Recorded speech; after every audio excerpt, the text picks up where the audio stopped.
다음으로 연말정산을 통해 좀 더 많은 세금을 환급받기 위해서는 개념과 차이점에 대해서도 알고 있어야 합니다. 안녕하세요. 부자아빠 똑똑한 아빠 부똑TV입니다. 저는 10년차 현직 세무사로서 회계 및 세무에 관련된 좋은 영상을 제작하여 여러분들께 도움을 드리고자 합니다. 먼저 첫 번째 영상을 생각보다 많은 분들께서 좋아해 주셔서 정말 감사하게 생각하고 있습니다. 오늘 영상의 주제는 연말정산입니다. 월급을 받을 때 급여명세서를 자세히 보신 적이 있나요? 회사로부터 받기로 한 월급이 세전 200만원이라면 실제 수령한 금액은 그보다 적은 금액으로 수령을 합니다.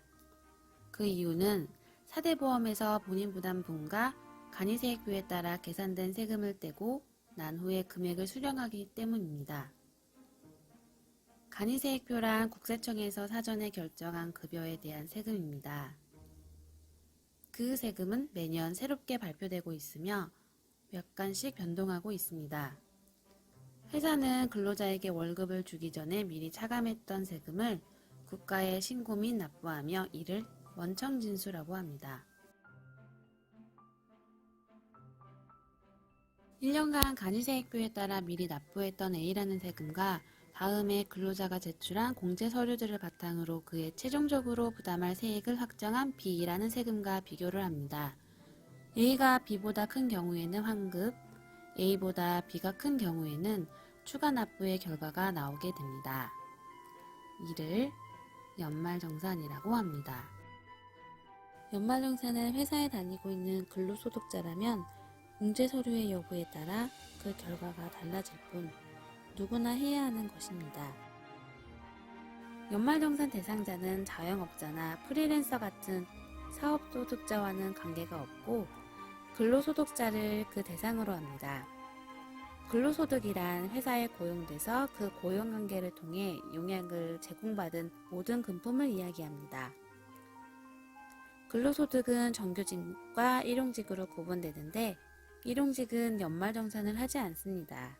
즉, 근로소득자 중에서도 정규직에 해당하는 자만 연말정산을 진행하므로 본인이 어떤 소득으로 신고되고 있는지 살펴봐야 할 필요가 있습니다. 국세청은 매년 1월 15일부터 홈택스란 사이트를 통해 근로자가 작년 한 해 동안 지출한 내역을 조회할 수 있도록 하며 근로자는 1월에서 2월 사이에 그 자료들을 회사에 제출합니다. 그럼 회사는 근로자들의 공제 서류를 받아서 연말정산을 하고 2월 급여를 지급할 때 연말정산 결과를 반영하여 급여와 함께 정산을 해줍니다. 회사는 근로자와 정산한 결과를 다음 달 3월 10일까지 신고하고 추가 세금이 있다면 납부를 하게 됩니다. 만약에 환급이 발생하는 경우라면 3월 말 정도에 환급이 됩니다. 중도 퇴사자의 경우에는 퇴사 당시 연말정산을 하는 것이 원칙이지만 현실적으로 공제 서류를 그때까지 준비하기 힘들기에 퇴직자 스스로 5월 종합소득세 신고 시 연말정산을 할 수 있습니다. 또한 근로소득 외에 다른 소득이 있는 경우에도 연말정산 당시 회사에 미제출하여 공제받지 못했던 부분들을 5월 종합소득세 신고 시 반영할 수 있습니다. 다음으로 연말정산을 통해 좀 더 많은 세금을 환급받기 위해서는 소득공제와 세액공제의 개념과 차이점에 대해서도 알고 있어야 합니다. 근로소득의 세액 계산은 다음과 같이 진행이 됩니다. 소득금액에서 소득공제를 빼주면 과세표준이 되고 과세표준에서 세율을 곱해주면 산출세액이 나오게 됩니다. 여기서 세액공제를 빼주면 바로 추가납부세액 또는 환급액이 나옵니다. 종합소득세율은 초과 누진세율이라고 해서 과세표준에 따라 다른 세율이 적용되며 과세표준이 높아질수록 높은 세율이 적용됩니다. 첫 번째로 소득공제는 세율을 곱하기 전 과세표준 자체를 줄여주는 공제 항목으로 보통 고소득자일수록 유리한 것입니다.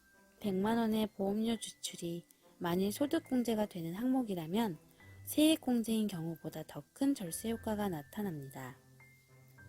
세법에서는 소득공제와 세액공제 항목을 구분하고 있습니다.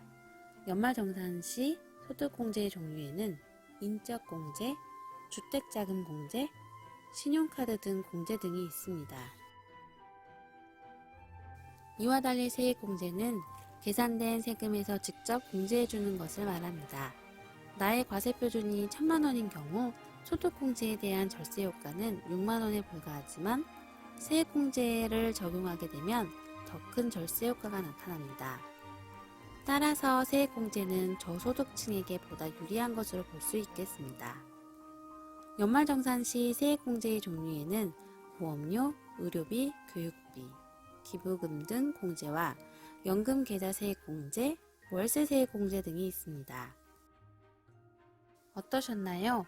오늘 시간에는 연말정산의 모든 것에 대해 준비해 보았습니다. 많은 도움이 되셨나요?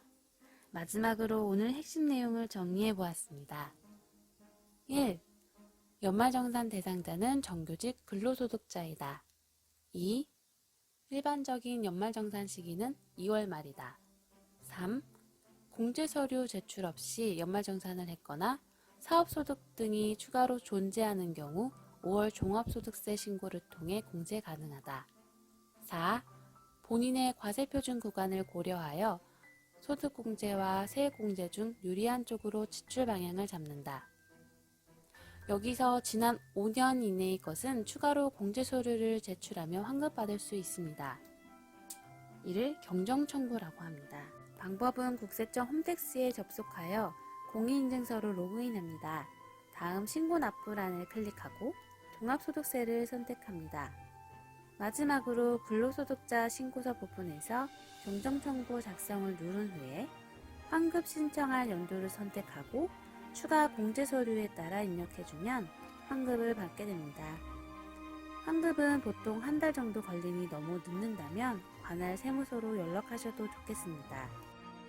오늘의 영상이 도움이 되셨다면 좋아요와 구독 부탁드립니다. 다음에도 알찬 내용으로 찾아뵙도록 하겠습니다. 끝까지 시청해주셔서 감사합니다. 그럼 또 만나요.